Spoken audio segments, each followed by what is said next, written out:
It's Wednesday night. It's time for Super Geeked Up.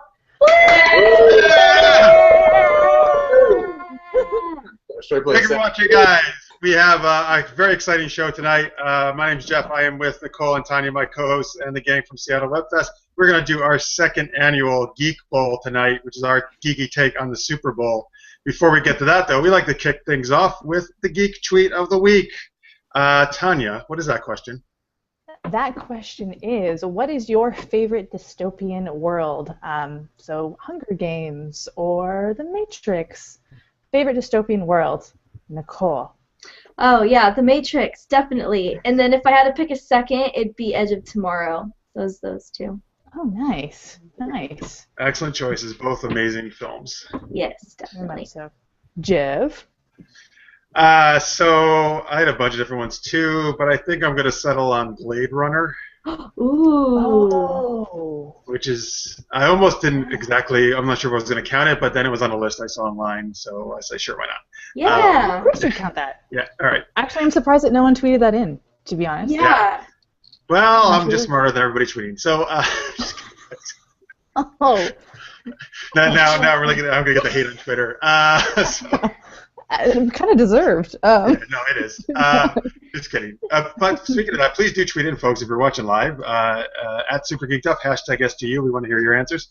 But yeah, Blade Runner I think it's always been just a really, really cool world. Obviously, probably one of the most cult sci-fi films out there. Nice. Other ones I've thought of, though, are Oblivion, which is one of my favorite sci-fi films from the past couple of years. Yeah. And Nicole, you'll probably appreciate this. Resident Evil. Oh, yeah, definitely. Yeah, love it. I was actually just talking about it today with Scott. So. You just talk about Resident Evil every day. Yeah, he's like, so remember Resident Evil, the video game? And I was like, it's like that was like the scariest game that came out at the time. We just like started talking. It's like out of the blue. Random. Speaking of Twitter, we have a couple of tweets from earlier in the week. Dezel says Logan's Run, although he wouldn't want to live there. Fair point. No, me neither. Fair point. The Seventh Matrix says he would have to say the world of the Hunger Games is his current fave dystopia. I would have to agree with that, and that's not just because of Jennifer Lawrence. Lovely guests, Matt and Liz. How about you guys? Want to go ahead? Yeah, I have okay. I'm trying to decide how much humiliation I can take in the next 90 seconds. Don't worry. You're definitely not going to humiliate yourself as much as we do every week. So I'm going to go. So, The Walking Dead. Yeah. Ooh, good one. Not only do I want to live in a world where I can be closer to Daryl Dixon, but also I had a weird period over the summer. This is really humiliating. Before actually Ebola got to be like a scare for everyone, where I wasn't sleeping very much and I was really stressed out. I produced a feature film this summer. And I couldn't handle my shit very well. And I got really freaked out about Ebola, and I like made a whole plan for like a post-apocalyptic, like how I would deal with the post-apocalypse, and like I learned how to make like xylitol and menthol and stuff. Not even survival stuff, no, because I'm like. Wait, what are these drugs you're describing? No. Alcohols. I'm not even talking about surviving. I'm talking about like being comfortable. I'm talking about alcohols. Yeah, so I figured out like my toothpaste recipe and like my deodorant recipe.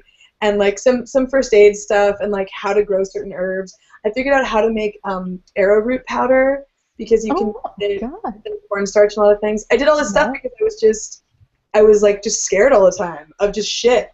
And that was when it was also during a time when I couldn't sleep, and so I freebased, not drugs. I freebased The Walking Dead. Yeah. I had gotten a season behind by accident, and I did it so hard that I wound up having to then also read Walking Dead fan fiction that was over because I wasn't ready to have that hole in my life afterwards. You should read the comics. And so that's what. But I wound up. I made a plan for The Walking Dead. It wasn't even a post-Ebola survival thing. It was post-Walking Dead. I figured out how I would build a little city around Terminus. It was going to be great. So what you're saying is that when the end of the world comes, we're all going to Seattle because you figured it out. Yes. And we live on an island. We do. We're actually. Hey, that's best. That's awesome. Oh yeah, you're really set then. Step 2. I actually wrote a pretty good treatment for a zombie apocalypse thing that took place on a ferry boat. We should write a post-apocalyptic thing on Bainbridge that takes place on Bainbridge. Well, it took place. It was the ferry boat pulled up to Bainbridge and then had to like. That's awesome. Wow. I have two. One if I had to live there, and one if I didn't. If I didn't have to live there, I would say my favorite post-apocalyptic is From the Road by Cormac McCarthy.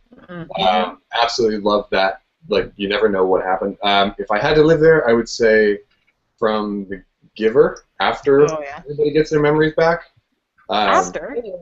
So. That's really No, do before. Just don't be that one guy. Actually, both, just to experience the whole thing. But it's pretty, yeah. You know, there's a lot of post-apocalypse, like Equilibrium. I'm kind of like, that would be nice as long as I was up to date on my dose. On my meds. You know, just fucking live, just chill out. 1984, we're good. Just fall in line. Life is happy. Forget yourself and just be one of them, and you'll be fine. Yep. Some other tweets we got in from @TheRealLarissa said definitely Firefly Serenity. So many details to love. Mm-hmm. Is that post-apocalyptic? At Danielle PSO Continuums Corporate Run Present and Future says, and the Seventh Matrix says Hunger Games. We've got to get one of those people say that. So there you go. Yeah. Okay.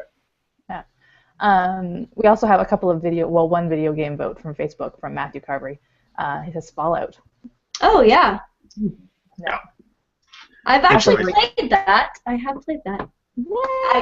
I tried to play it. Oh. It was really hard. So I just watched Scott play it, and then I tried to play it on like basic, and it was really, really tough. What would be is the world from BioShock before it goes bad.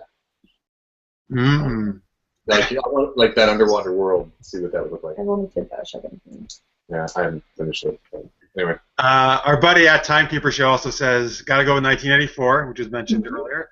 And he also says another web series, actually. Another favorite at the moment is Wastelander Panda. Yes. Oh, cool. That's a really interesting world.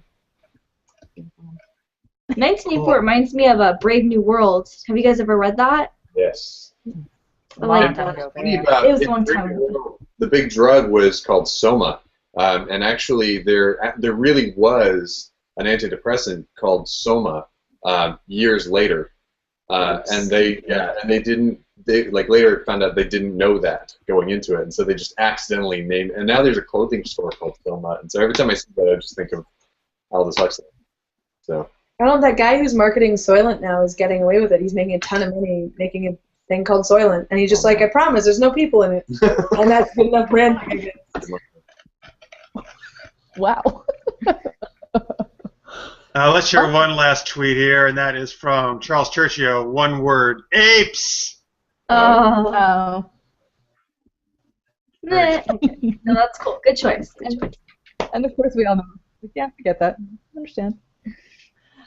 So obviously, we have some awesome guests tonight who have thought some things through on what they would do should the world end. Right down to how to make do. We didn't know. We just confirming our convictions. Yep. We have natural enemies. Hilarious. So from Seattle WebFest, we have Liz Ellis and Matt Longmire. Hey guys. Hey. How you doing? Are you freaking out yet about like stuff? You know what's coming? Getting ready. Yeah. Watching lots and lots and lots of web series, making lots and lots of notes. Yeah. So, and we still expect more. We still have more shows coming in through February 2nd. February 2nd is the final day to submit. Yeah. Wow. So, what are the dates of the actual WebFest for you guys? March 14th is the festival itself. This year is our first year, so we wanted to go with a one-day fest just to test the water, see what was going on. I don't know. I mean, it's already looking like we could do a two-day fest next year. But right now, March 14th is our big one, and we'll announce early February what the lineup is. We're expecting to have meet and greet stuff the night before and the morning after, so that if people come to town, we'll make it worth your while. Right. We're gonna have a fun, event. Very cool. Nice. So this is your first year. You guys actually had a very creative start to your web series, or for your festival. How did that work out for you?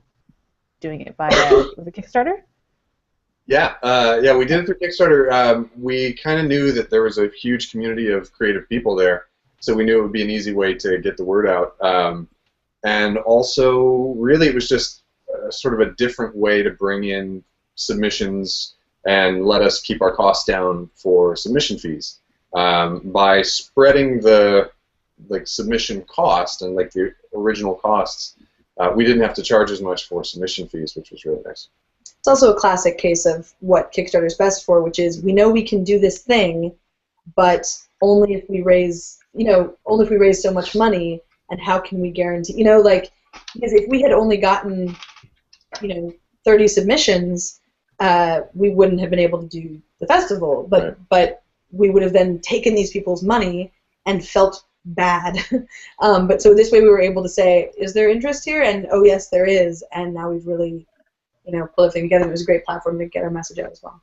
Nice. Yeah. And we should give credit to our third member who can be with us, Darlene Sellers, who is the co-creator of Chopsaki Boom, which is another awesome show. But the three of us have just kind of brainstormed the whole way through and figured out exactly what we wanted to do, which is great. Well, the nice thing is that, you guys are kind of veteran web series festival people, so you have been to many, see how they work, and so you've sort of applied that knowledge, which is amazing. Where can people submit right now? SeattleWebFest.com, and if you want to go straight there, it's /submit. We're very findable with Seattle Web Fest. SeattleWebFest.com, @SeattleWebFest, Facebook.com/SeattleWebFest. We're pretty findable that way. We cornered that. Cornered the market on Seattle Web Fest. Yeah. And if you're a web series creator out there watching, definitely recommend it. I submitted a couple shows to them, and I'm going to say they are the most reasonable priced web fest I've seen so far. So I appreciate that. It's important to us to make it accessible. We know web series creators, we being them ourselves, we know that it's not, it's an expensive world to be in, and web series you don't always have a huge budget to work with. We didn't want to add a huge amount, like some of the things we've submitted to our own shows are like $100 and $150, and we wanted to make it as accessible as possible. So. And that accessibility extends to the fans as well. The event is actually going to be free. We intentionally chose a space that was right in sort of the center of a creative hub in Seattle, where we thought that people would actually come out, and where a free event would be well attended, kind of no matter what it was, but where we kind of get these shows celebrated in front of people who might not have otherwise seen them. Yeah, we want to make a great event for filmmakers, but really one of our major focuses is getting the public to see these. We want people to come in and go, hey, what's a web series? And then leave with like 5 of their favorite shows. That's our goal, is to get the public in there, get totally fresh eyes on it, and that's where we're spending most of our marketing time and pushing is just on general public. Get some nice. So on Twitter right now, you're getting Amy Hoff tweeting in that she submitted already her show Caledonia. So very good. Nice job, Amy. Thank you. And a bunch of people are saying hi to you guys on Twitter too. I'm hearing a soft buzzing sound over here. Yeah. Under the pillow where I put my phone. Matt8 on Twitter wants to know if we're going to talk about Oscar noms at all. We'll see. We'll see if we can fit it in, maybe, Matt. We can only be loud if we do, though. Just so you know, I'll be loud about them. Yeah, me too. So you know, I don't know. Liz, when are you not loud? I'm so sorry. It wouldn't be sad if it weren't true. All right. Anyway, Liz and I go way back. So it's cool. All right. Like justifying, Yeah, he's like, it's okay. But I mean, it's all right. I've known her for a long time. It's okay. I met her for an hour. We only chatted for 10 minutes before the show. It was fine. Yeah. All right, so you know what? Let's move on to some Geeky Captions, right, Miss Nicole? Yes. So if you're just tuning in to Super Geeked Up, I'm Nicole, and I'm with Tanya, Jeff, and the amazing creators from the Seattle Web Fest, and we are going to play a little game called Geeky Caption. We scoured the internet for some geeky type photos, art, etc., and we narrowed it down to 2 to create captions for today. So Jeff is going to throw up the first one. And check it out here. And please tweet us at Super Geeked Up what you would caption this photo and use the hashtag SGU. So let's see.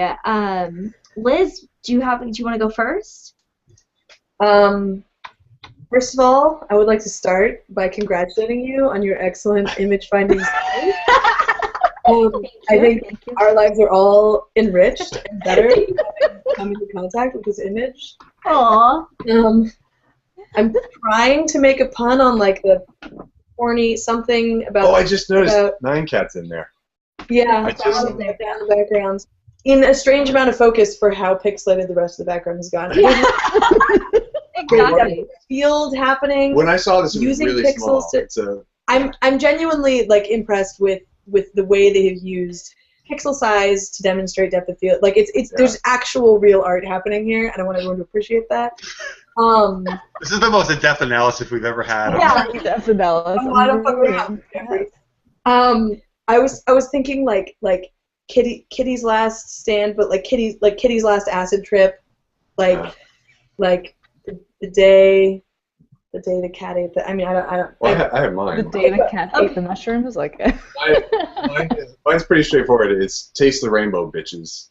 Oh, that's a good one. Actually, the first one I came up with more vulgar than that, but I toned it down a little bit. Okay, can I go full vulgar? Do it. Taste the rainbow, motherfuckers. That's what he was going to. Yeah. But I feel no such compunction, so.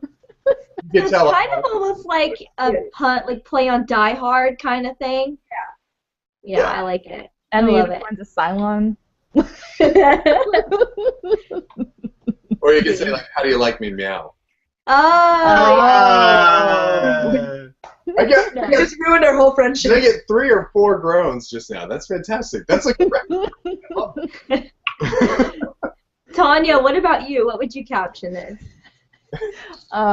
Nicole and Tanya's Saturday night. Ah! Yes, that's so funny.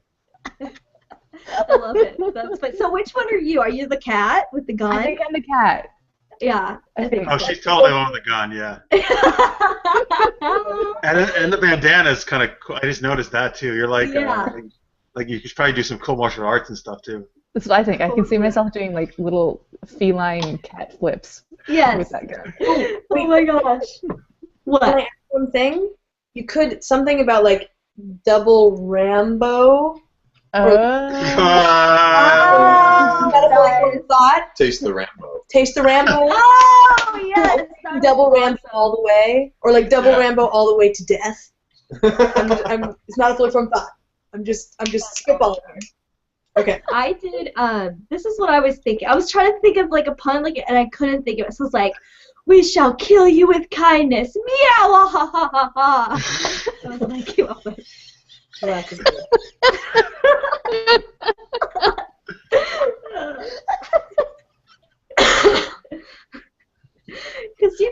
like he's not gonna say "moi," like meow.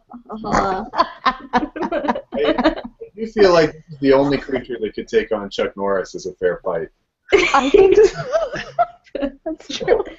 This is like his arch nemesis. Yeah, exactly. This is like Chuck Norris' acid trip. Jeff, what's your geeky caption for this?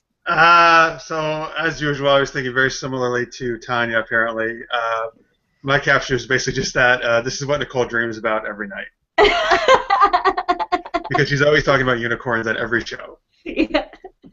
And this is what she really meant. The whole time, everybody thought she was just being like silly and girly and childish. No. It's bad fucking ass in there. What she's got going on. Wow, actually, you know what, Liz? I think you're onto something, Liz, because she always comes off as super sweet, but maybe really secretly she's this devious, crazy person. No, it's like the story about Do we have to remind everyone about the Arby's rant and meltdown? I mean, oh my God, that's right. Oh, gosh, that's so funny. Is there Tanya, Jeff? I'm having a hard time checking Twitter. Did anyone tweet Lister's mate Anthony tweeted in today on Rainbow Bright. Puss in Boots goes on a rampage. And Chris Hadley has the feline ranger. Oh, that's cute. That's cute. Well, we do have a second one that Jeff is actually about to throw up. There we go. So we actually got into a little bit of a debate about this before the show about what is actually happening and who these people are, but Anyway. We believe they are it's a Revolutionary War reenactment. Yes. I don't know. Although, The guy in green is. Well, the red. So it looks like a red coat, obviously, right on the one side. Yeah. See, the thing is, the hat, the guy with the hat, like the green guy, like he looks more like regimental because I think the other dude, I don't know, it's hard to say. Oh, that is green, isn't it? I thought it was blue. No, it's I green. think they might all be Brits of some extra. That's possible. Yeah. Well, There's a lot happening. But who wants to go first? Who knows these things to us? Yeah, tweet us in with your Well, ideas. we can just make something up. Yeah, what do you think's happening? But so who wants to go first with our geeky caption? Sorry, let me share one more we just got for Twitter on the last picture. Okay. For the last picture, Timekeeper just tweeted in, "Where the fuck is Mario? This castle won't defend itself." Totally. Yeah, you can see that castle in the very background for sure. That was a good catch. For this one, I would say all about that base, no rebels. Oh! I could have sang it, but I chose not to. Oh, that is awesome. Yeah, I was trying to figure out, it kind of, okay, when it was smaller on my phone, and I thought maybe the guy on the right was an American soldier, and the other two were, I was thinking that, like, maybe they were, like, ganging up on him, and they were about to, like, just push him around and be like, huh, hey, take this, rebel scum, fuck you. But I didn't turn it into a joke, I was just sad for him, you know? Aww. As far as I got with that idea. But now I can't remember what that is. I went the opposite way. I put, like, wait, the other guys have that on their team? I need a drink. Oh! Yeah. Like, look at the terror in his eyes. He's like, Yeah, whoa, like, whoa. oh, shoot. Oh, he does look scared, you're right. Yeah, and then that red guy's like, really? Maybe you're right. See, I was going with the incompetence of stormtroopers in the original trilogy where they can't hit anything. And that I think these two other guys are arguing about who has to take him on this team because neither wants him. You know what's so funny is my caption is kind of like along those lines coming from the stormtrooper's point of view. And he was like, so guys, what's the plan? Like that was like how he would say it too. He's like ready to go in and try his darndest. Yeah. I have a theory about that, Jeff, that you should know. That was very compelling, and I should have looked it up before I just started, launching right into it. But I'm going to try my best. That the stormtroopers never aim to hit. They're just trying to scare them the whole time, and they're actually excellent marksmen, and they're just trying to scare them. And very compelling theory. So wait, is the idea that the stormtroopers are not really that bad of guys after all, then? No, not that they're not bad guys, but that it's part of their master evil fucking plan. And the argument that I read, what it showed was how every time they don't kill them, they manage to lure them into some zone, and that they keep the fact that they keep almost winning anyway, despite never managing to kill them when they have them right there, is evidence that perhaps that this was all part of their plan, and that when it doesn't go well, it's because of the stuff where they're actually trying to kill them, like when they're zooming along the side of the Death Star and dropping in the hole, 1 in a million shot. That kind of thing is actually the actual loss on their part. Interesting. Well, I'll have to read that theory. I never really buy just the villains not just shooting somebody and killing them if they want to get rid of them. But well, there's that. But they do lead them to more rebels and stuff. The idea is like if we follow these guys. Yes. Okay, that is a legitimate plan. I just scare them off so that they don't realize that we're onto them. Yeah. I just give you bad shots because they kept. I mean, it's almost like genetic degeneration. The more you clone, the worse they get. It's like that movie Multiplicity with Michael Keaton. That's what I imagine under the helmet for stormtroopers is like the worst Michael Keaton. Like, anyway. They're inbred just like their aristocracy. So, all right, we got some tweets on this. You want to go ahead, Tanya? I have from Chris Hadley a red coat, a Confederate, and a stormtrooper walk into a Civil War reenactment. From limited release, and then hours later I realized they were the droids we were looking for. Isn't that fucked up? That is great. Nice. Addie Von Wench says, no wonder the British lost. Stormtroopers can't hit anything, so going along with what we were saying. Mm-hmm. And Timekeeper says, Stormtrooper, Can we switch outfits? This may look fancy, but it doesn't stop shit. That's awesome. Those are some good ones for sure. And I gotta share. We got a late one in for the. Everyone loves this unicorn cat pic. You're welcome. Scott Humphrey tweets in. Might be my favorite one yet. Yippee-ki-yay, meow fucker. Yeah. Yeah. Totally. Love it. I just noticed. I finally started. I got a chance to pay attention to Twitter real quick, and some at limited release said, "Is that Polaroid behind me loaded?" It actually is. So he asked to take a picture with it. So I gotta charge the battery a little bit. All right, so we'll do it later in the show. Yeah, I know, right? Awesome. Cool. Yeah, I'll get that. I'll take a picture of that. I think I still have film in it. Yeah. All right. Thanks. Well, that's Geeky Captions. Thank you guys for tweeting all those awesome captions in. And we're going to take a Polaroid of the screen? Wow. Yeah. Well, don't do it while I'm on. Let me care. I'll switch to Tanya and Nicole. Oh, shit. No, I think the battery might be dead. Oh. Yeah, I think it's down. Oh, bummer. All right. Loaded, but the battery's dead. All right, guys. So if you're watching the recorded version, we're going to take a quick commercial break right now. When we come back, we're going to talk some geeky news. Apparently, I got some super exciting news Tanya has for us that I'm not even aware of. And we're going to do the second annual Geek Bowl. Very excited about this. So we'll see you back in a second. Super Geeked Up. You have just seen a commercial. I was trying to go for like you failed the city, but I couldn't really say you failed the city. I don't know. I thought, are you trying to be the Emperor from Star Wars? Like, what are you doing? I was trying to be an arrow, but I don't have a green. Oh, the arrow! Oh, like you have failed the city. Yeah. Right. Get it? Yeah. It's okay. Next time, I'll get it to work next time. I think you failed that. I did commercial fail bring it. back. I did. Yeah. Well, you gotta try something new every once in a while. So. We appreciate that, as do the fans. We should put together a little highlight reel of all of her different commercial break songs. All right, this is Super Geeked Up. If you're just joining us, I'm Jeff with my co-hosts Tanya and Nicole and the gang from Seattle Web Fest. It is time for some geeky news. Dun dun dun dun dun dun dun dun dun. Over to you, Tanya. That was well done. So I have to admit, when I found this news out, I squealed like a little fangirl.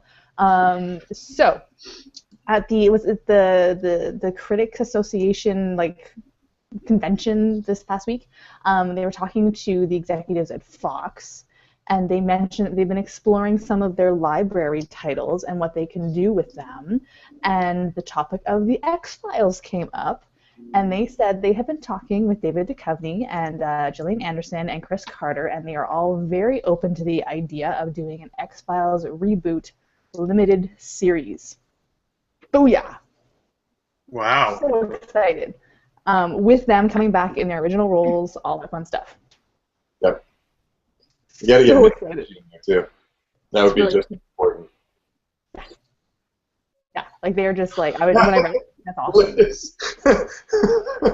That's the way. Don't worry, I'll be that way when we get to Star Trek. Well, no, I mean Dana Scully. I had posted on Facebook. She was my first TV idol. I adored her. She was smart. She was obviously gorgeous. She could fire a gun. She could climb ambulances in heels. She was awesome. She could, trust me. It happened in one episode. So I was very, very excited. So yeah, that was the exciting news, Jeff, that you didn't know. I did not know that. I would totally be down with an X-Files limited series.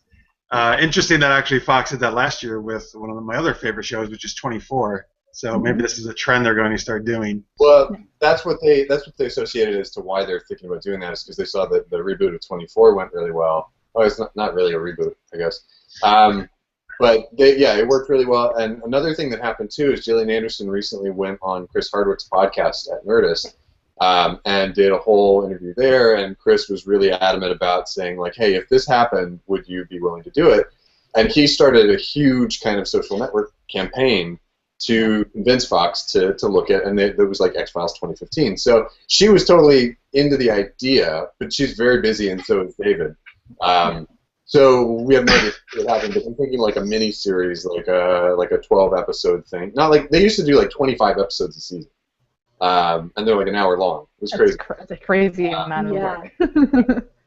But what I will say, a really good sort of geeky New Year's resolution is if you have access to like a treadmill or an elliptical or something like that, use a TV show like The X-Files or Breaking Bad or any of those shows and like make that your exercise regime.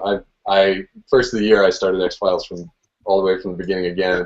That's what I do. That's Great what I'm doing. idea. I'm doing that with Deep Space Nine right now, actually. Even like one robot chicken. That's fine.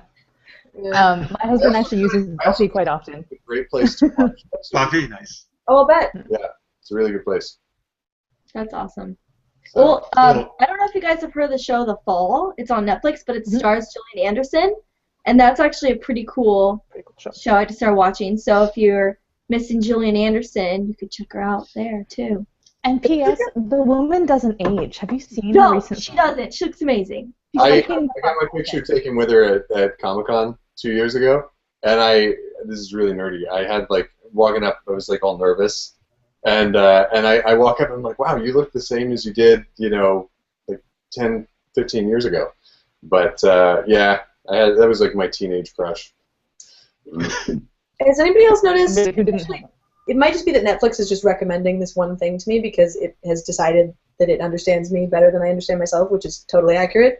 But it seems like there's this huge thing happening with like really badass chick detectives, like that sort of hard-boiled, like troubled detective character that has been 1,000 dudes is suddenly like Elizabeth Moss, and the Happy Valley one is Happy Valley's awesome. Watch Happy Valley, everyone. Cool. The Killing, it's like all of a sudden people realize that like women can have problems that aren't necessarily like. And they can also be professional women who are actually incredibly smart and do things. And still accomplish great things even with like an addiction or a trouble. Preach it. Yeah. Jeff's like, okay. No, Moving right dude, along. Nicole, what are you talking about? Have you seen my shows? No, That's I know. true. I know. That's true. I know. I agree. And especially the one you're developing too, so. Thank you. Mm-hmm. Anyway, on Twitter, Limited Release tweets in, looking for fun in Alderaan places, Alderaan from Star Wars, that is. Tonight, tune into Super Geeked Up and tweet #SGU. Okay. Thank you, sir. Thank you. And Amy Hall thought Nicole was trying to be Darth Maul on the commercial break. Darn it! Yeah, I kind of thought that too. Can I just take one step in the conversation, Jeff, and make a suggestion based on what's hip right now? That you give Darkstar like a really frumpy sweater and some PTSD and maybe like a drinking problem, and then like neglect her child a little bit, and you will have a fucking hit on your hands. I'm just saying. Based on the list of shows, I think you're right. You can't argue with those. That what you just said. You're right. It's probably true. Yeah. Spot on. For you. No, I appreciate that, Liz. Thanks. For me. Just don't forget me when you're climbing that ladder. He's there. He's the chairman. I mean. I know. I don't know what the fuck I'm saying.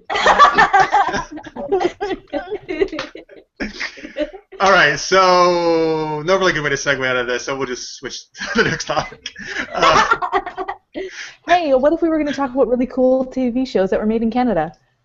Yeah. Oh, okay, let's do that. And speaking of dystopian worlds, that's my segue. Speaking of dystopian worlds, which was our geek tweet of the week, let's talk about a new show that has a dystopian world. That's enough about Canada. Stop. No, it's filmed in Canada. It's filmed in Toronto. I know, but you talk about Canada every show. Well, I'm overrun most of the time with Americans. I have to try.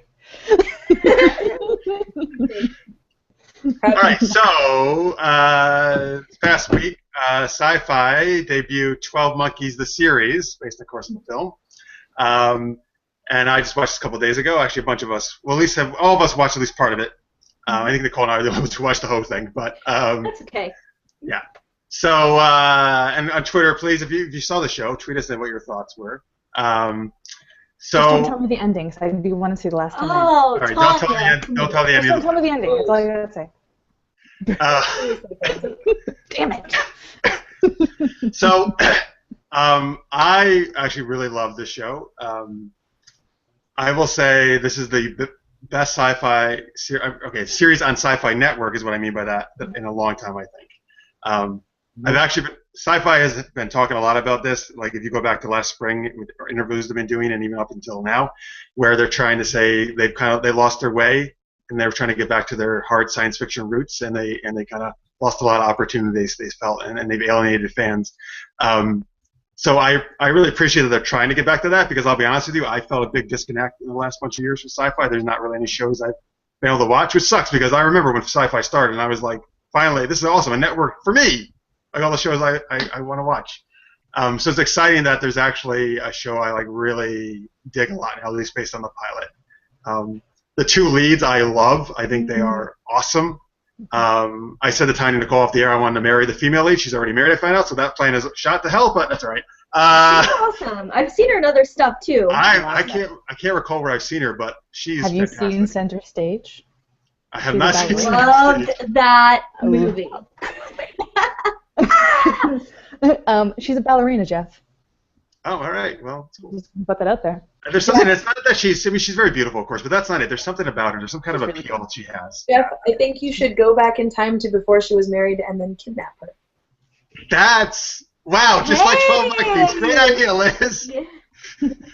Well, that actually works out though. In 12 Monkeys, she actually thinks he's not a crazy person totally. So it could work in real life too. Thanks, Liz. You're full of great ideas, man. Tonight, know, super knocked up and this. I watched, I guess, up until the last 10 minutes or so, and again, I'm going to do a little bit of a rant here. So no, it was a great show, and that's what I loved about it.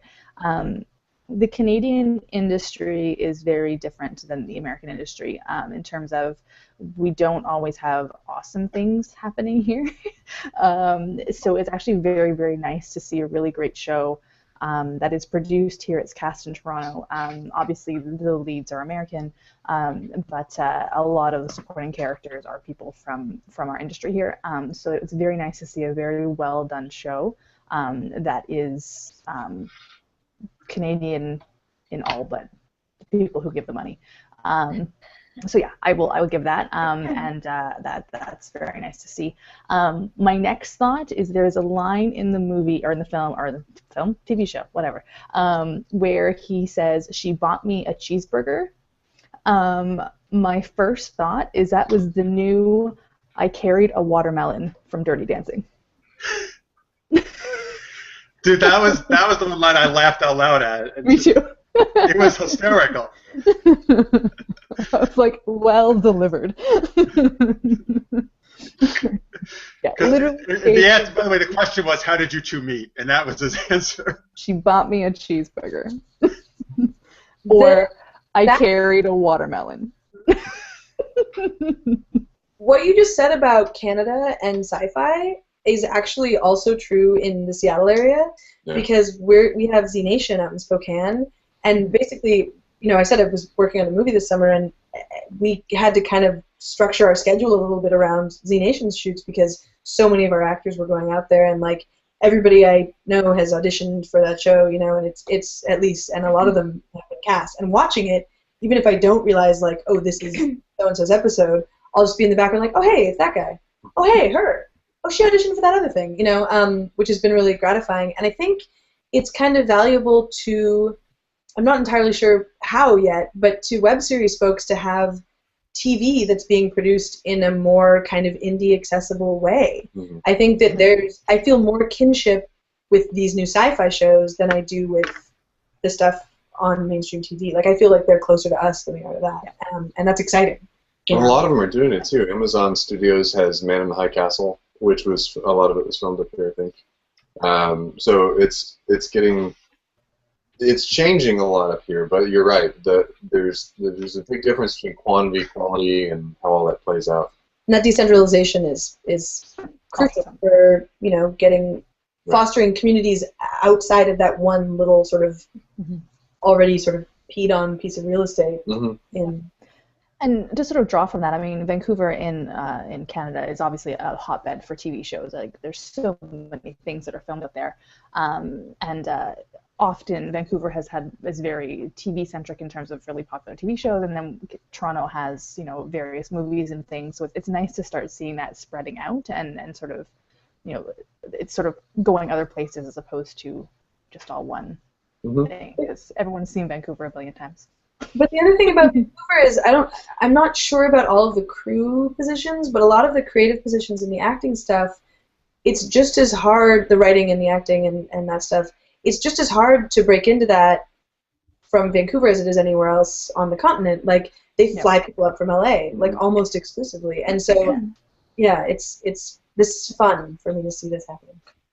Cool. All right, Nicole, what do you think of 12 Monkeys premiere? I liked it. I've never seen the movie, and I didn't really even know what it was about, to be honest. I heard of it, I just didn't know, and I was actually surprised that I hadn't seen it, because this is my type of show. Like, I love the outbreak kind of stuff. There was one thing that bothered me, which it does this, but there's a part in the show where the guy puts her into that warehouse and is like tying her up on a chair, and then all of a sudden he's like, "Let's go," and he just like picks her up, and I'm like, "She was tied down! You have to untie her first!" Like, I was like, "What the heck?" I was like so angry. I was like, "Why did?" But that was just one little thing. But other than that, I really liked it. And actually, it moved a little slow for my liking, but I liked it, and I thought the ending was a good cliffhanger. So. Don't tell me. Which we won't say. No, I won't say it. You might not love the movie because it's less of an outbreak. The outbreak thing is less, and the slow sort of like how. Yeah, I don't think you should watch the movie. I like the movie, but I will say the TV series makes a lot more sense than the movie. It's much easier to follow. I'll tell you that. Cool. Okay. Good to know. Good to know. Yeah. Well, then that's part why I hadn't seen it, because I didn't realize it was like. I was like, oh, I didn't know that was even about that. So I guess maybe that's why, because it, like you said, it wasn't really as much about that as the show is. So it's more about the themes than the plot. Gotcha. Same plot, but bigger emphasis on the themes than the plot in the movie. From a technical standpoint, one of the very first things I said when we started watching it was, this looks a lot better than most sci-fi stuff. And it was interesting to look at it and think, wow, that's sci-fi? It's like, wow, they really upped their game a little bit. They really did. Yeah, it was it's really a high beautiful quality TV show. for sure. Yeah, because I'm used to watching sci-fi. Like, in my head these days, based on sci-fi's track record, I'm like, sci-fi, Sharknado. Like, that's what's in my head. But like, to think sci-fi, oh, a really good show that I want to keep watching is very refreshing. And the beginning was actually really beautiful too, the way they did that. Yeah, and that's exactly what they want to get away from, to be honest with you, the idea that they're only Sharknado type stuff. So, right. So this is a good step in the right direction for sure, I think. On Twitter, Charles Churchill says, Canada is far from dystopian unless there's a maple syrup shortage. It's very true. And Yvonne Beardsworth, who I think has watched this for the first time, at least first time tweeting, so thank you, says he has a question for us. Dystopian new 12 Monkeys versus dystopian new Gotham series. What do you think? I think she means which one do we prefer. I'm going 12 Monkeys just based on the pilot, because Gotham still's got issues for me that I'm hoping they're going to get better on. But Gotham just fell apart for me. I was all into the first episode. I was like, this is going to be great, and then it just fell. Yeah, it's struggling. I'm still sticking with it because I think it'll find its footing, but. See, I used to be that way. I used to watch something, like, even if it was good at any point in time, I'm like, it's going to get back to good. And then eventually there's just so much media now that I'm like, if you had 2 or 3 consecutive episodes that fell flat for me, I'm done. Moving on. Yeah, because there's just so much good stuff out there that it's like, it's really hard to justify spending your time watching something that you can probably expect is no good anymore. Like, my wife and I, one of our favorite shows to just kind of go brain dead and watch was Criminal Minds. I love Criminal Minds just because of how easy it is on the brain, right? But it's like and then we watched like the last 2 or 3 episodes. We haven't even finished the last season, and we're like, I just don't feel like watching this anymore. It was sad because like some great shows just kind of fall. But they're about to have Jessica Martin as a guest star, so everyone should keep watching for a few more episodes. All right. Wait, who is? I have a friend who's, I don't know if they've announced it. I'm gonna be quietly on my friend's IMDb page for a moment, and then I will be saying. Oh yeah, don't say I feel like anything she would have about said, it. like, don't spread this around if I wasn't allowed to spread it around. But I just realized I'm just like, There goes her NDA.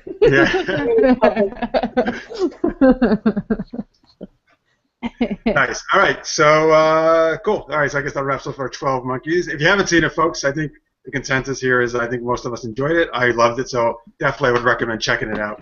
I think it's well worth the watch, and particularly this is the kind of stuff. Please do watch on Sci-Fi, so they keep making this kind of stuff and not all Sharknado type stuff. Absolutely. And do go ahead and watch the movie because it is actually like one of my all-time favorite. Yeah. Oh, I think the movie's great. Yeah. And I was very gratified to see that they had a character named Marker, because Chris Marker, who made the original film that Lajate that 12 Monkeys was based on, like I was something in me when I saw that they were making a show out of 12 Monkeys was like, oh, Chris Marker really is dead. Like, okay. But I think the show looks cool, but I think everybody should like go find its roots because they're beautiful, beautiful roots.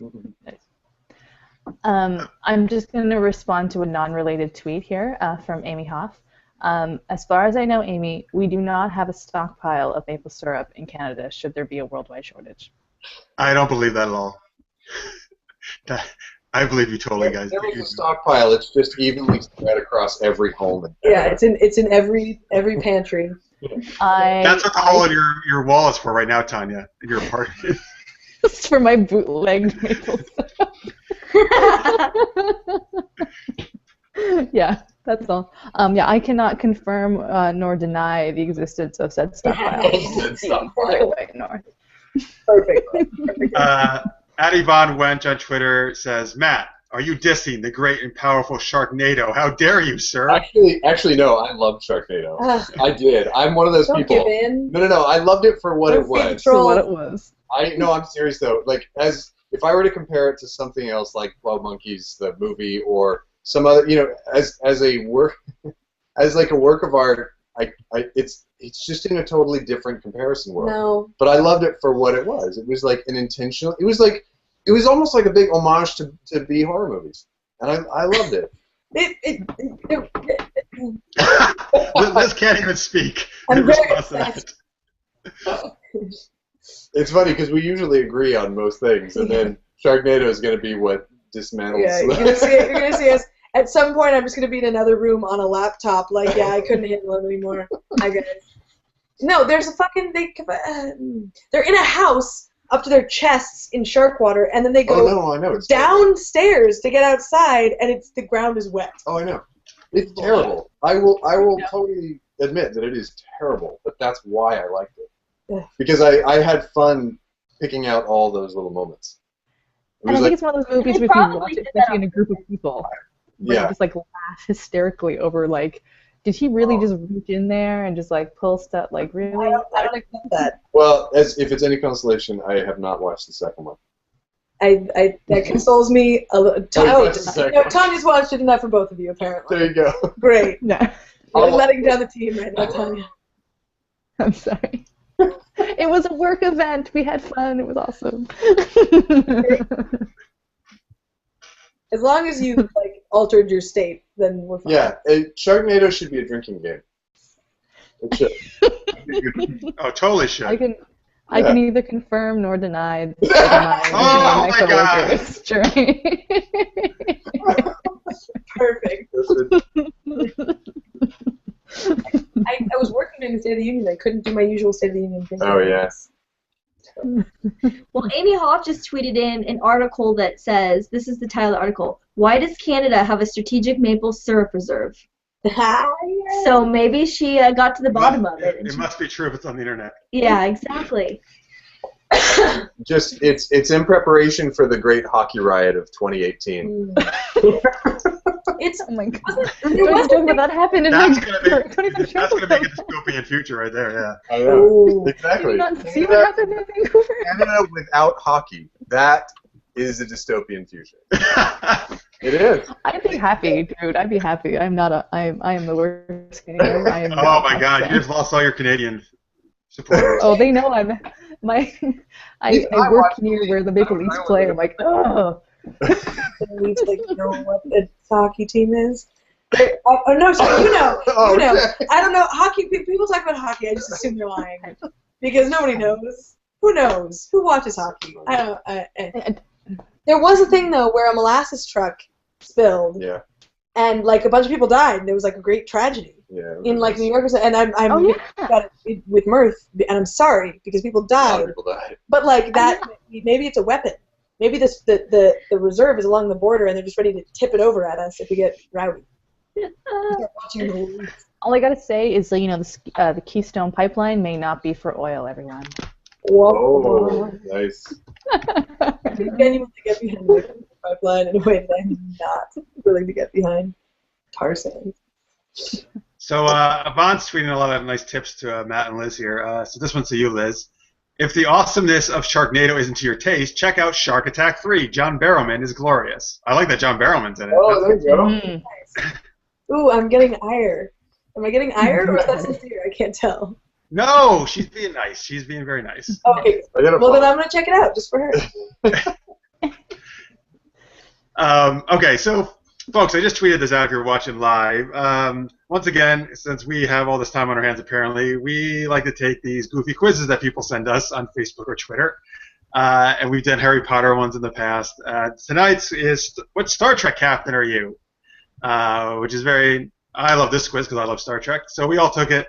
We'll share our results in a minute. But I sent it out on Twitter. Please take a couple minutes here, and you can tweet us what you got. So to give you a chance to go take that, let me talk about one other thing, and then we'll come back to that, which is, besides submitting to Seattle Web Fest, which please do, if you're a web series creator. Also, as we announced last week, the IWTV Awards are taking submissions now. I'm the chairman of that organization, so if you are a web series creator, I would love it if you consider submitting.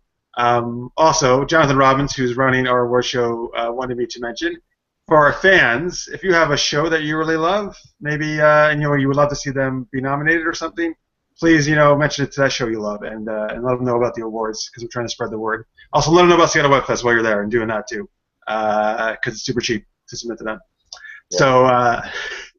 So anyway, yeah. So please, but you know what? If you were trying to get as many awesome series, particularly more independent series to submit. So let your favorite show know about them. You go to iawtvawards.com to submit. All right, back to Star Trek captains. All right, so let's see. So I was super excited that I got my favorite captain and the best captain as far as I'm concerned, which is Captain Jean-Luc Picard in the quiz. There you go. Yes, the man. All right, Tanya, who did you get?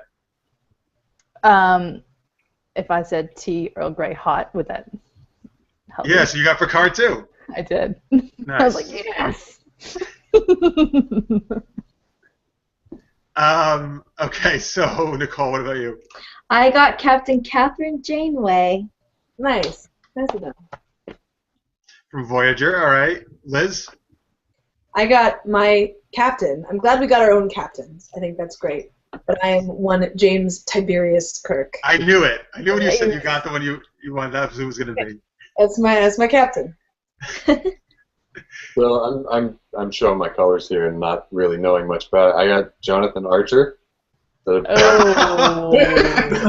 No, nobody gets Archer. What the? What? What did you pick to get that? The quantum leap thing. That's all I got. I got nothing. He had to show other nerds so that he would get away with not knowing anything about Star Trek. No, I know very little about Star Trek. Yeah, that's interesting. I'm trying to think which choices led to that. That's very interesting. Me too. I followed the rules. He's very polite. Yeah. I did. I think the apology thing is inherited because, like I said, I didn't live in Canada very long, but I do apologize for everything all the time. So. I'm sorry. What? Yeah.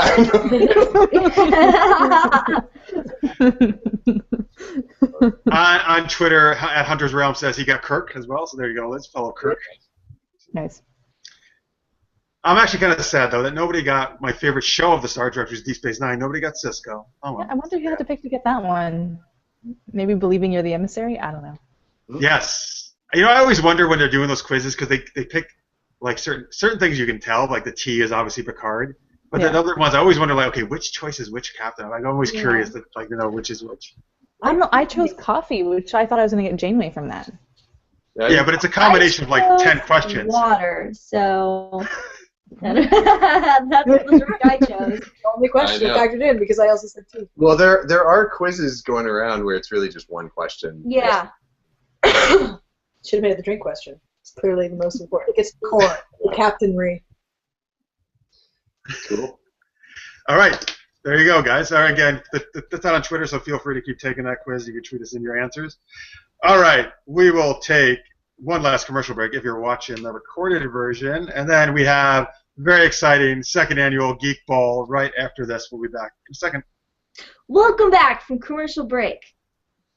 Thank you, Darth Maul. If you're just joining us, this is Super Geeked Up. I'm Jeff with my co-hosts Tanya, Nicole, and Liz and Matt from Seattle Web. That's our guest tonight. All right, so we kicked this off last year, so this is our second annual Geek Bowl. We always do this around the time of the Super Bowl.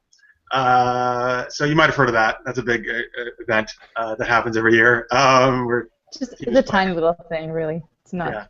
Yeah. Not that many people watch it, really. But you know. Anyway, we like to do a geeky twist on it, all right? So this is our Geek Bowl.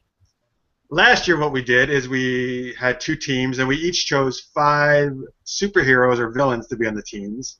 I'm aware, by the way, folks, that 11 people are on a football team, but we don't have time to do that, so we're just doing 5 on each team.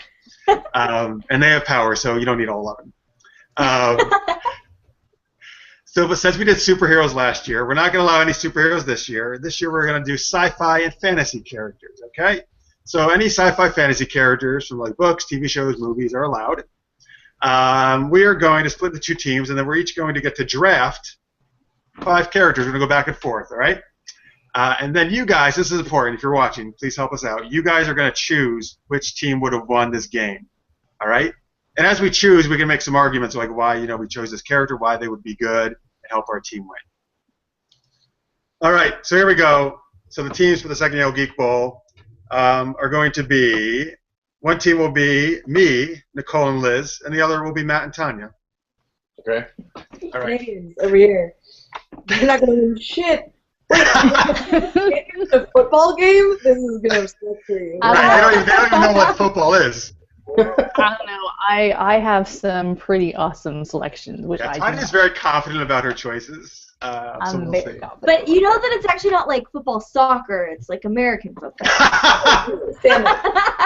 Actually, I was going by the CFL rules, which is the Canadian Football League, and supposedly our field that's the biggest bigger. Joke around. Our field is bigger. I think our matches are longer, so take that, American football. Because, 3 hours isn't long enough as it is to watch a football game. Okay, well, that's true. I don't actually watch. There's actually only about, if there's actually something happening, it's only about, I think, 2.5 minutes of like people moving in an NFL game. About 2.5 minutes, yeah. That makes sense to me. Yeah. That's why soccer is a wonderful sport. It's I agree. I prefer soccer to football. Yeah, I agree. Yeah, Fuck that. it's really frustrating because it's just like running back and forth. It takes them forever to score a goal. They just keep doing. But it's so exciting when they do score that you just go crazy. Yeah. And they're running for so much of the time. Like it's crazy. They're such great athletes. And they're a little bit drama queens too. Oh god, they're the worst drama queens. That's true. The floppy. Especially Italians. They're horrible. All right, let's get back to the Geek Bowl. Not debate soccer versus football. All right, so let's hear. Matt and Tanya, since you have only 2 people on your team, I will let you choose first. All right. Okay. So confer amongst yourselves. Who would you like to your first choice be? Your first draft choice. Isn't this all very public? It's hard to. No, you don't have to plug your ears, Liz. You can hear. I feel as though we're giving away trade secrets here. Yeah. Well, that's the way it's gonna have to be. Don't worry. I'm sure we'll have different choices. Okay. Should we just list what our choices are and then go for it. Okay. Just say what your first choice is each. Okay. How about that? Mine is 7 of 9. Oh, from Voyager. I have Shane from The Walking Dead.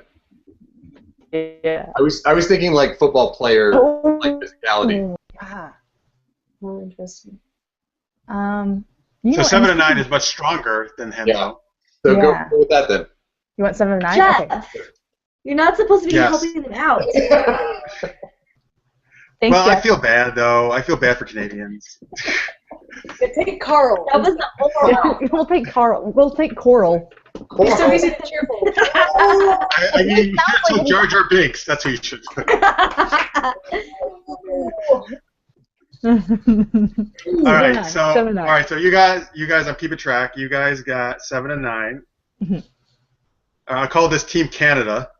Woo! I'll call this Holy weeks. Team US. All right. Or Team America. Team America. That's much better. All right. America. America. Seahawks? Team Merca. So all right, guys. So Nicole and Liz. Let's see. I got a bunch of people on my list, but my top choice is Darth Vader. But who are you guys thinking? Nicole? Well, I was thinking Alice from Resident Evil. Okay. Solid choice, Liz. My top choice was Angel from Buffy the Vampire Slayer. I almost had him. I would like to point out that I thought that we were just picking teams generally. I didn't know that it was for football. So my list, I have all So the you just picked the guys you like, is what you did. small women mostly as my Mine too. Mine too. and then I moved over and just chose larger men from the same shows. So I originally picked Willow. We were picking just teams, but now I'm saying Angel. It's a good one. So I don't know. I don't know if Angel's going to be like enough though of a force. Also, is the game at night? That's Yeah, a great that's point true. too. Actually. Okay. Well, it usually is Okay. at night. It usually is at night though. The Super Bowl is so. Oh. A great tweet just came in from Amy Hoff saying, well, it just moved. Yeah, everyone I know in Scotland calls American football hand egg. Hand egg? It's actually a much better name. That was It's more good. appropriate. That's amazing. Here's Jeff, All right. How about this? Can we? what was your choice again, Jeff? Darth Vader. Okay, Darth Vader's very slow. Yeah, I was thinking that too. No. Here's the thing, though. He would just force choke everybody in the opposing team, and then the other player just runs with the ball and goes by him. Yeah, we fucking have flags falling down on us like meteor shower. Can't choke. That's the hand of face mask. That's a horse collar. That's a whole. No. The rule, those same rules don't apply here to this geek. No, but All right. might as well play football with these assholes. Fine, Jeff. If you decide, if you're like so hellbent on Darth Vader, then that's the only choice you get, and then the next one, me or Liz is gonna pick, and you don't have a say. And first off, that doesn't make any sense. That the other 4 I wouldn't get any say in. That makes no sense at all from a mathematical standpoint. No, I'm saying we would each get The next choice that you would get, but not all 4. That's ridiculous. No, not all 4. That's what you just said, though. I didn't mean all 4. I meant the next 2. She totally meant all 4. But then, yeah, I know that's what she meant. She's trying to get out of it now. Twice, one of us gets to pick once. We're saying if you pick Vader, you get to pick. You're the one that gets to pick once. No, that doesn't make sense. Fine, I'm not going to pick Vader. So first off, we're going to lose now because I got 2 characters on my team who don't know how the game works. But Cool. So you're kind of just messing around to be whoever you want them to be. so fine, I'll pick somebody else though. I will pick his son. Then I will pick Luke Skywalker because first of all he's faster, so that gets around your problem with Vader's slowness. But he also has all the force power still. He can do the force leap, which means as a receiver he can jump up and get the ball, and nobody else can catch it when the quarterback throws it to him. Ham Chancellor right over the line. I think You just wait to my next choice, ladies and gentlemen. All right, so fine, we're going with Luke Skywalker. Choice 1. He can be our That's kicker. my choice. I accept him as our kicker because he That's our can kicker. run like. Oh, he can kick it far, I guess. That's true, right? Yeah. And yeah. All right. Yeah, Or look. receiver. Okay. go smaller and you. Yeah, he's still just. Yeah. As the Canadians just sit patiently waiting for you guys. Yeah. Politely waiting for us to stop yelling. We're just waiting for you to seal your own. Right. fate. I didn't know. I mean, Darth Vader's one of the best characters ever. I didn't know it was going to be such a freaking shitstorm over him. Jeez. He's big and scary looking. He has Marshawn Lynch and he have the same mask, so I get that. He definitely, if you gave Darth Vader Skittles, maybe he would speed up and actually accomplish something on the field. Skittles. You don't actually watch football. I actually watch football, so I should be making the rules here, but that's fine. No, I've been watching football since I was 10 years old. All right. Let's just move on. So Tanya, what is your guys' next pick? Mine's Smaug the dragon. Well, that's that is a good point. I was going to say Christian Bale in Equilibrium. Ooh, badass. Yes, he is. That's one of my favorite movies. I want to switch teams. That's what I want to do. He does the whole crazy gunfight, like gymnastics at the end, where he like rolls and picks up clips and whatever. Yeah. That is a nimble, powerful man. Yeah. This is true. Are we allowed to if just a character and then want to do it later? Can we do that? What was that? I don't know. They can take Smaug this time and what is his name? Yeah, of course you can take him later. Okay. The Justice, whatever. It's so usable. Actually, the way this works is on a football team you have 11 players, and with 2 people each picking 5, that would be close to. Yeah, but we'll be here like 2 hours doing that, so. That's true. Smaug can be a second string running back. Okay. All right, are you going with Smaug then? Is that your guys' choice? Sure. Okay, and we'll do Christian Bale. All right, hang on. You only get one choice at a time, though, so settle down. Okay. Sorry. All right, so you have Smaug. Luckily for us, since I just watched The Hobbit: Battle of the Five Armies last night, and I haven't seen it yet. And I know how you defeat Smaug.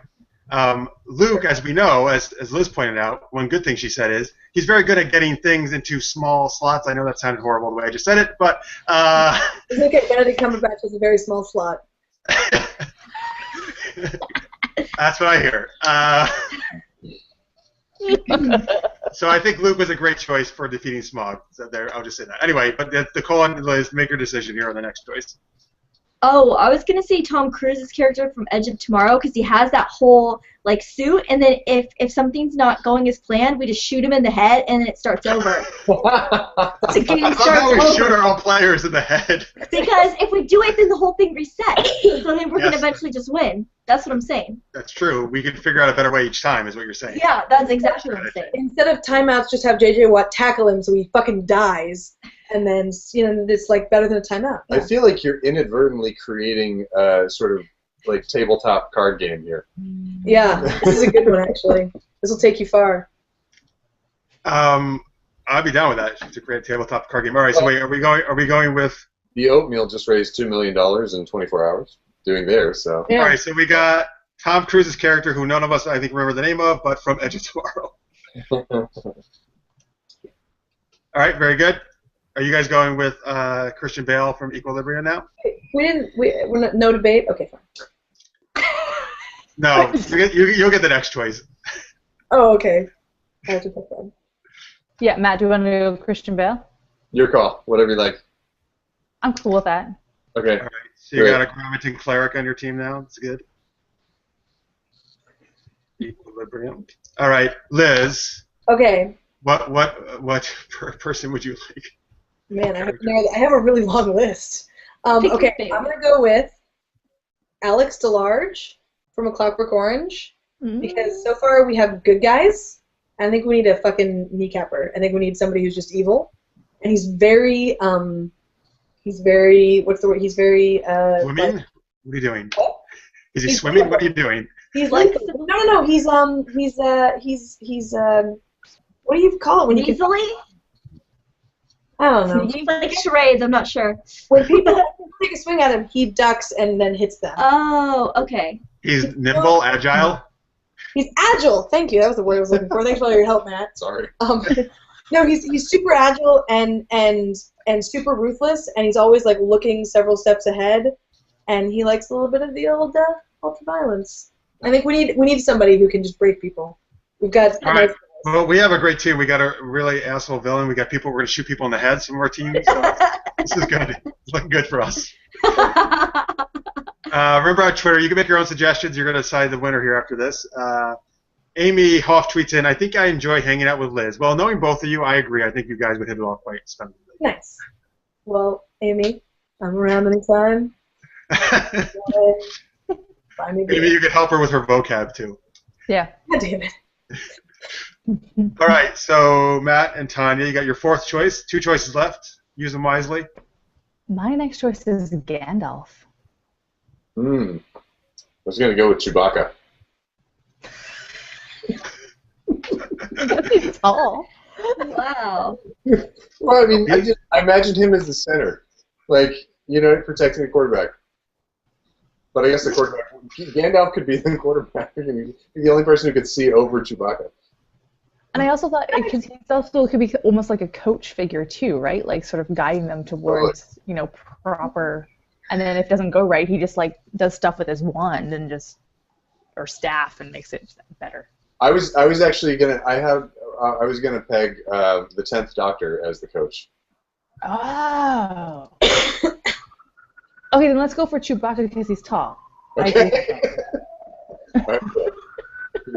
And he's super strong too, right? Like he's a big dude. He's really good at making the calls too for the game. You know what? That's something that is a lifelong sadness. I've never been able to make the Chewbacca noise. I've always wanted can't either. It was Justin when he was here. He can do it better than anyone I know, and he's like 8 feet tall. Yes. I like that. That's a lifelong sadness for you. Yeah, I just can't do it. One of his greatest disappointments in life. I'll never be content. Beautiful wife, beautiful home, yeah. But I can't make creative the Chewbacca fulfillment, sound. can't make the Chewbacca sound. All right, so Chewbacca's your choice, right? Sure. All right, so Anthony Davis wants to know, and we'll share this a little later, Anthony. What are Matt and Liz's Twitter names? We'll share that a little bit at the end of the show. If you want to follow them, that'd be great. All right, so guys, we have a fourth choice to make.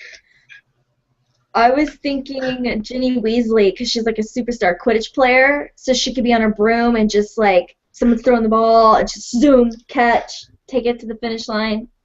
That's good. So let me share. I have a Hogwarts or Harry Potter character too. I was thinking Hermione Granger for a couple reasons. Number one, it's pretty much proven she's the best at knowing all the spells. Number two, she has that. I'm not remembering the name of it. Whatever the time thing was. Time Turner. Is it Time Turner? Yeah, I got it right. He only has Get it right, Jeff.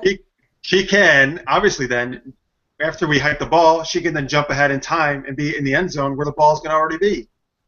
So I think the time travel would be a great choice. Works, but Yes. I think we already have time travel shit happening on our team. I don't think we need to double down on the time travel shit. But she also has the spells too, though. That's the other. If we're gonna pick a girl, Yeah. I think pick somebody a little more substantial. I have Brain of Tarth on my. Oh, that's a good one. I go with her. Yeah, I like her. Because she's powerful. She's also got that kind of like Russell Wilson like morality and like intensity. She shows up at 4 o'clock the next morning to watch tape. And like. She would be like, yeah, she's good. I agree. I like her. Yeah. All right. I don't watch Game of Thrones. What's her name? Brienne of Tarth. Brienne of Tarth. Brienne. All right. Thank you. Just say Brienne. I say it like the audiobook guy. So I say Brienne. All right. So we each have one choice left. By the way, Amy says on Twitter the reason she likes you, Liz, is it's her vocab I like and the casual swearing, my kind of people. Has she seen my show? Let's do some casual swearing. She watched Wrecked. Probably watch my web series. Yeah. I do enjoy the swearing you're doing, Liz, because I'm often the only one swearing, so I do enjoy that. What? I have no control.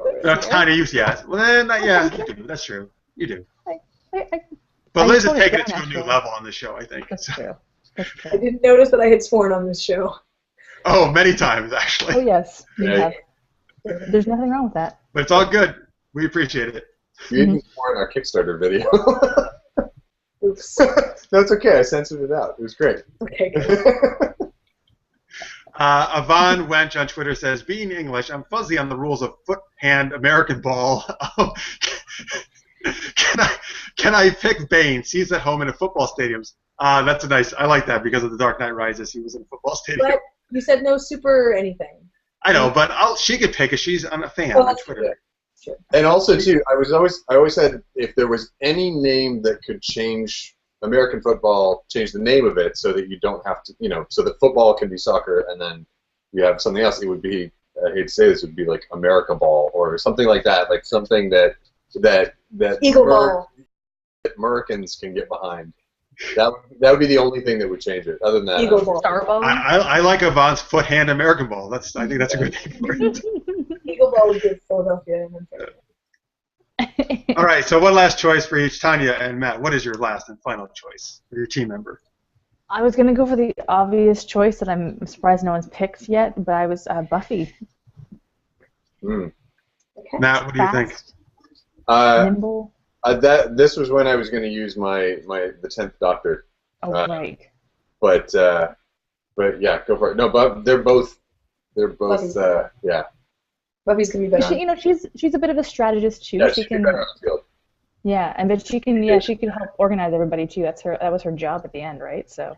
Yeah, the Doctor would know how to win, no matter what the score was, what time it was, no matter what. But if he was the one actually playing, Buffy would probably do better. All right, let's go Buffy. Okay. All right. So I was thinking we have one last choice on our team.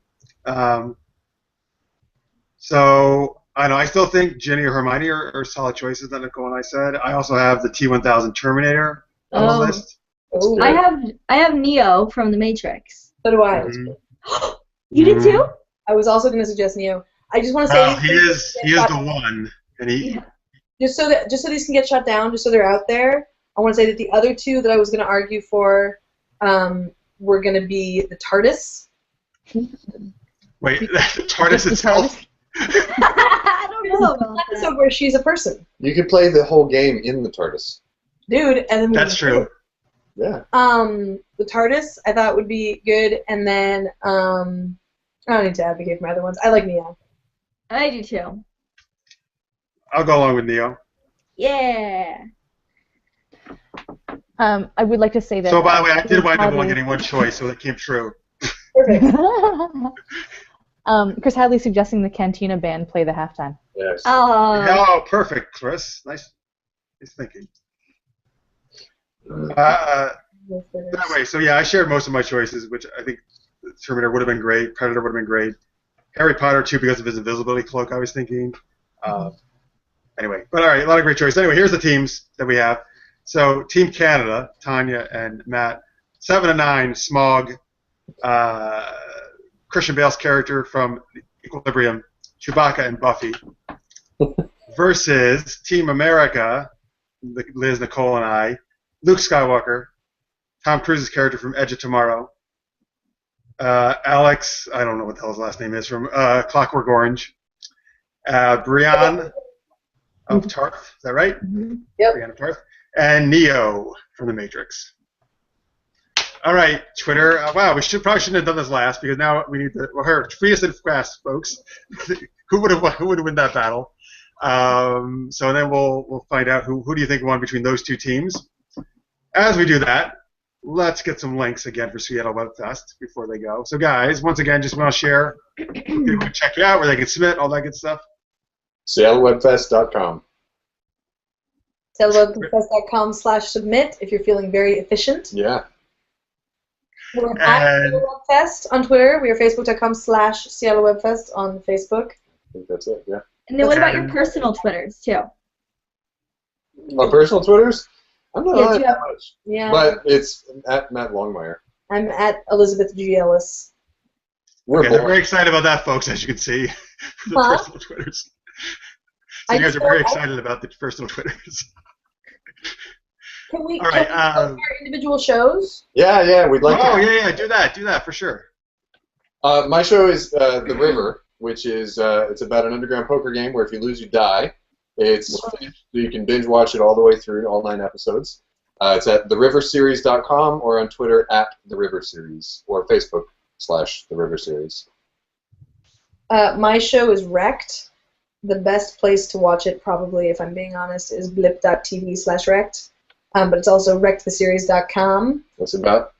It is people like me who can't keep their shit to themselves. It's Liz's kind of comedy across multiple characters all talking with each other, and doing things, and it's hilarious. It's fun. But the acting was very good. And the Chop Socky Boom. And Chop Socky Boom is Darlene's series. Yep. Darlene Sellers, who I don't know what her is awesome and adorable, and she was on our show recently. The show is Chop Socky Boom. Let me pull up the link. ChopSockyBoom.com. I already know it. It's all good. And it's fucking brilliant off the chain. It's so goddamn good, and it's one It's hilarious. like Wrecked that I think the longer you stick with it, the more you'll like it. So I recommend, like with Wrecked, I always like to tell people at least watch through the first episode of the second season. Like give yourself time and commit to it for a while, because I think it. Whatever. But Chop Socky Boom, I highly recommend. Figure out how long it is, and sit down and watch the whole thing. And it's a misfortunate web comedy, and basically it's a group of Seattle actors auditioned to be in a kung fu web series. And it's great. It's fun. It is. It's one of our favorites here. It's an awesome show. Yeah. And again, if you go back a few weeks, you can watch Chop Socky Boom on our show. It's Super Geeked Up. All right, cool. To Vancouver Web Fest. Yes. They did? Yes, absolutely. All right, so a couple of tweets here, including we do have a winner. Matt 8 first off, though, says, Nicole is the anti-Liz, and what he means by that is Nicole never swears, and Liz swears all the time, I think. You know what's so weird, though? What? Well, obviously, Liz, I didn't even notice you swearing at all. I don't know why, because I really honestly didn't. I really didn't. That's interesting, because if Tanya or I do it, she's on top of it right away. But Liz has done it more than we've ever done it. I swear I didn't even notice it, like once. I didn't even notice it. That's so funny. Maybe it's the way she says it. Like it just slips in and I don't know. There was one moment earlier there where I said something, I feel like I said something kind of gross, and everybody like made a face or like laughed or whatever. What was it? Oh, it was about Benedict Cumberbatch's slot. Yeah. Oh, awesome. And the screen flashed Nicole for a second, and she was just like, Yeah, that's a Nicole where she gets. I think that's what it was. Somebody find that moment where everyone is laughing, and Nicole. It's that moment. I can guarantee you. Yeah. Has to do with sex. No good. Oh, I forgot to mention in the news that there is a sci-fi. I think it's a sci-fi series where they actually do have hashtag SpaceX. Oh, Do they? really? Yeah. They stole it. Oh, we weren't the first. Damn. No, we were the first. Like, it's a new show. Oh! They stole it. They stole it from Totally us. Stole it. Yeah. They don't say hashtag SpaceX, but they actually are having like no gravity sex. Oh, I thought they actually said hashtag SpaceX. Yeah, that's what I thought you meant. No. Tony's on top of that show. She's like... Tanya, you sure that wasn't just your own fantasies you were thinking about? No, I'll find the article. Oh, they do. Okay. No, but not like talking about a hashtag. Oh, that you can Like, that you that can was just save. a- yeah. That like if I say, Yeah. oh yeah, if we're talking about dinner plans, I'm like, oh yeah, hashtag. How was your hashtag dinner? Yeah, and then it's like, oh, how was Matt's dinner? Let me scroll back to that. Yeah. Let me switch to that hashtag in our Oh, previous that conversation. reminds me. If you haven't seen it, an amazing web series, Black Mirror, which is a bigger web series, not. Black Mirror isn't a web But series. it's kind of a thing. It's a web series here. It's a now it BBC is. show. Yeah. In the States, it's a web series. Are you thinking of Grains? Or did you just go Yes. and watch our yes. previous conversation? Yes, I did. But Black Mirror is just brilliant. I've heard this by many people. Yes. Really good.